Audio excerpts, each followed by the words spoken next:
தமிழக வெற்றி கழகம் அப்படிங்கிற ஒரு கட்சியில இருந்து நிறைய முரண்பாடுகளும், நிறைய ஆதரவும், நிறைய எதிர்ப்பும் கடந்த வருடங்களாகவே அவர்கள் மீது பழி சொல்லும் பேசுறதும், அவரை நாலா பக்கமும் எதிர்த்து நடைபெறுகிற தாக்குதலும் தமிழக வெற்றி கழகத்துக்கு கூடுதல் பலமா இல்ல பலவீனமா அப்படிங்கிற ஒரு விஷயத்தையும், தமிழக வெற்றி கழகம் எது மாதிரியான அணுகுமுறையை இந்த அரசியல் களத்துல அவங்க செய்ய போறாங்க அப்படிங்கிற ஒரு விஷயத்தையும் நம்ம இந்த பதிவை பார்க்க போறோம்.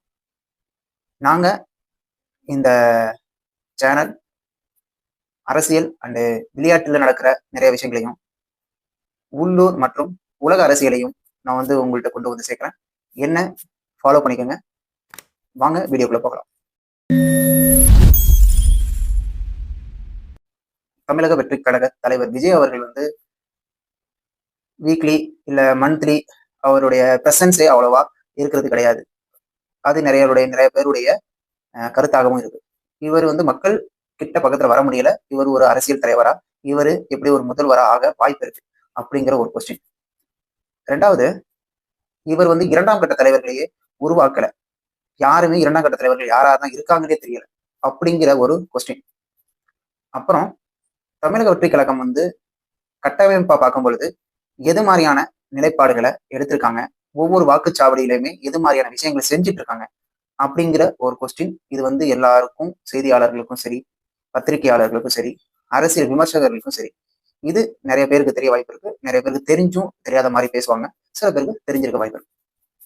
இது மாதிரியான ஒரு சுச்சுவேஷன்ல தமிழக வெற்றி கழகம் 2 வருடங்களை முடிஞ்சு அவங்க 2026 தேர்தலுக்கான தேர்தல் ஆணையம் தேர்தல் தேதி அறிவிச்சிருக்காங்க. இதை நோக்கி இப்ப நகர போறாங்க. இப்போ முதல் கட்டமா நேற்று தான் ஏப்ரல் 23 அறிவிச்சிருக்காங்க.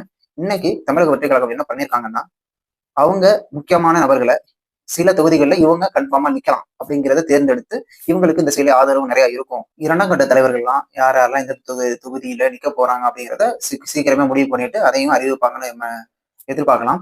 இப்போ முதற்கட்டமா அவங்க அறிவிச்சிருக்க வேட்பாளர்கள் யார் யாரு, எந்தெந்த தொகுதி அப்படின்னு பார்த்தோம்னா, முக்கியமா இவங்க தேர்ந்தெடுத்திருக்கிறது சென்னை சிட்டியை தான் தேர்ந்தெடுத்திருக்காங்க. இதுக்கு காரணம் என்ன நம்ம பாக்குறோம்னா, திமுக மெஜாரிட்டியா அவங்க சென்னை சிட்டிஸை ஓவராலாவே அவங்க கிட்டதான் இருக்கு. அதாவது அவங்க திமுக பக்கம் தான் சென்னை சிட்டியே இருக்கு. அதை நம்ம ஃபர்ஸ்ட் ஃபோக்கஸ் பண்ணோம்னா, அங்க சில விஷயங்களை நம்ம முன்னெடுத்து வந்தோம்னா, நிறைய தொகுதிகளில் நம்ம நிறைய இடத்துல ஹவுஸ் ஸ்டேஷன்லயும் சரி, சின்ன சின்ன கிராமங்களையும் சரி, அதுக்கு ஏத்த வேட்பாளர்களை போட்டு நம்ம கூட நெருக்கடி கொடுக்கலாம் அப்படிங்கிற ஒரு வியூகத்துல இது மாதிரியான விஷயங்களை பண்ணியிருக்காங்கன்னு நம்ம நம்பலாம். இன்னொரு விஷயம் என்னன்னா, தமிழக வெற்றி கழக சார்பாக விஜய் அவர்கள் பெரம்பூர் தொகுதியிலையும், ஆதவ அர்ஜுனா அவர்கள் வில்லிவாக்கம் தொகுதியிலையும், என் ஆனந்த் அவர்கள் டி நகர் தொகுதியிலையும், மரியா வில்சன் அவர்கள் ஆர்கே நகர் தொகுதியிலையும், ஜேடி பிரபாகர் அவர்கள் ஆயிரம் விளக்கு தொகுதியிலையும், வெங்கட்ராமன் அவர்கள் மயிலாப்பூர் தொகுதியிலையும் போட்டியிடறதா அறிவிச்சிருக்காங்க. பெரம்பூர் தொகுதியில விஜய் அவர்கள் போட்டியிடுறது ஆல்ரெடி ரொம்ப நாட்களாகவே பேசப்பட்டு வந்தது. அந்த விஷயத்தை தான் இப்போ உறுதிப்படுத்தியிருக்காங்க. இது மெயினா ஏன் அவங்கலாம் சென்னையாவே ஒரு சேஃபா எடுத்துக்கிட்டு சென்னையே கண்டெஸ்ட் பண்றாங்க அப்படின்னு ஒரு சாரா கேட்டாலும், இதுக்கு காரணம் அவங்களுக்கு வெற்றி வாய்ப்பு அதிகம் உள்ள இடம். அதாவது தாவேகாவுக்கு இந்த இடங்கள்லாம் இவங்க நின்னாங்கன்னா அந்த இடத்துல வெற்றி வாய்ப்பு அதிகம் இருக்கு அப்படிங்கிறதுனால அந்த இடத்த அவங்க கண்டெஸ்ட் பண்றதா ஒரு கருத்து கணிப்பு இருக்கு. அதாவது என்னன்னா, அவங்க நிறைய இடத்துல அவங்க ஓனாவே நிறைய கருத்து கணிப்பு நடத்திருக்காங்க. அந்த கருத்து கணிப்புகள்ல இந்த இடங்கள்ல எல்லாம் அவங்க செகண்ட் பிளேஸ் வர்றது மாதிரி ஒரு கருத்து கணிப்பு அவங்க செல்ஃபா எடுத்தது கருத்து கணிப்பு வந்திருக்கு. அப்படி பார்க்கும் பொழுது அந்த இடத்த இன்னமும் கொஞ்சம் டியூன் பண்ணி இன்னமும் கொஞ்சம் ஃபோக்கஸ் பண்ணாங்கன்னா அவங்க ஃபர்ஸ்ட் பிளேஸ் வர்றதுக்கான அதிக வாய்ப்பு இருக்கு. அதாவது எப்படின்னா, இப்போ அவங்க எல்லா இடத்துலையும் ஜெயிக்க முடியாது அப்படிங்கிறது எல்லா கட்சிகளுக்குமே தெரியும், தமிழக வெற்றி கழகத்துக்கும் தெரியும்.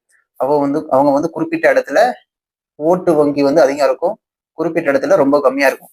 இப்போ ஓட்டு வங்கி அதிகமா உள்ள இடத்துல அவங்க போயிட்டு இப்போ கண்டெஸ்ட் பண்றாங்கன்னா, இப்போ ஒரு 50,000 ஓட்டு டிஃபரன்ஸ் இருக்கு, இல்ல 20,000 ஓட்டு டிஃபரன்ஸ் இருக்கு. இந்த இடத்துல தமிழக வெற்றி கழகத்துக்கு கொஞ்சம் செல்வாக்கு அதிகம் இருக்கு டிஎம்கே ஏடிஎம்கே விட அப்படின்னு பார்க்கும் பொழுது, அவங்க அந்த இடத்துல இப்போ முக்கியமான வேட்பாளர்களை நிறுத்தினாங்கன்னா அந்த இடம் அவங்க வின் பண்றதுக்கான கெப்பாசிட்டி அதிகம் இருக்கும். இப்போ ஒரு 30,000 ஓட்டு டிஃபரன்ஸ் நம்ம இருக்கோம், இன்னமும் அந்த இடத்துல ஸ்ட்ராங்கான வேட்பாளரை போட்டோம்னா அந்த தொகுதியே நம்ம வின் பண்ணிடலாம் அப்படிங்கிற ஒரு ஐடியாவில் இப்போ விஜய் அவர்கள் நிற்கிறாங்கன்னா அந்த இடத்துல விஜய் அவர்களை போட்டோம்னா விஜய் அவர்களை வந்து அந்த இடத்துல பக்காவா வின் பண்ணிடுவார் சேஃபாவே, மற்ற வேட்பாளர்களை விட. அதாவது தமிழக வெற்றி கழகத்திலேயே அந்த மற்ற வேட்பாளர்கள் நின்னாங்கன்னா அங்க தோக்குறதுக்கான வாய்ப்புகள் இருக்கலாம். இப்போ விஜய் அவர்கள் நின்னாங்கன்னா ஜெயிக்கிறதுக்கான வாய்ப்புகள் அதிகம் இருக்கிறதுனால அது மாதிரி தொகுதியை வந்து தேர்ந்தெடுத்து நிப்பாட்டியிருக்காங்க. அது மாதிரிதான் இது பார்க்கப்படுது. இப்போ ஏப்ரல் 23 தமிழக தேர்தல் ஆணையம் வந்து அறிவிச்சிருக்காங்க. மே 4 வந்து ஓட்டு எண்ணிக்கை நடைபெறும் நாளாக அறிவிச்சிருக்காங்க. அது வரையும் தேர்தல் ஆணையம் கட்டுப்பாட்டுல எல்லா விஷயங்களும் இயங்கணும் அப்படிங்கிற அறிவிப்பையும் ஆல்ரெடி வெளியிட்டுட்டாங்க. இப்போ திமுக சரி, ஏடிஎம்கும் சரி, நாம் தமிழர் கட்சியும் சரி, இவங்க தமிழக வெற்றி கழகத்துக்கு நிறைய இடர்பாடுகளை கடந்த நாட்களாகவே ஒவ்வொரு சைட்ல இருந்து கொடுத்துட்டு வந்தாங்க. அதாவது நாம் தமிழர் கட்சி அவங்க வந்த பாதையை விட்டுட்டு நம்ம இருக்கிற ஓட்டை காப்பாற்றணும் அப்படிங்கிற ஒரு நிலைப்பாட்டுல செயல்பட்டுட்டு வந்தாங்க. சாட்டை அவர்களும் சரி, சீமான் அவர்களும் சரி. ஒரு முக்கியமான இன்ஃபர்மேஷன் கொடுக்கணும். சீமான் அவர்கள் அவர் எப்பவுமே சில விஷயங்களை மாத்தி மாத்தி பேசுவாரு அப்படிங்கிறது எல்லாருக்குமே உலகம் அறிஞ்சது. அதுல முக்கியமான ஒரு விஷயம் என்னன்னா, சீமான் அவர்களை பத்தி தமிழக வெற்றி கழகம் வந்து எங்கேயுமே அவங்க வாலண்டியரா போயிட்டு பேசினதே கிடையாது, எங்கேயுமே பேசினது கிடையாது. அப்படி இருக்கும் பொழுது மெயினா ஃபர்ஸ்ட் பேச ஆரம்பிச்சது சீமான் அவர்கள் பேச ஆரம்பிச்சாங்க. அவர் ஸ்டாப் பண்ணிட்டாரு. இப்ப அவருடைய சிஷ்ய பிள்ளையை வந்து இறக்கி விட்டு யூடியூப் சேனலை விட்டு பேச வச்சுக்கிட்டு இருக்காரு.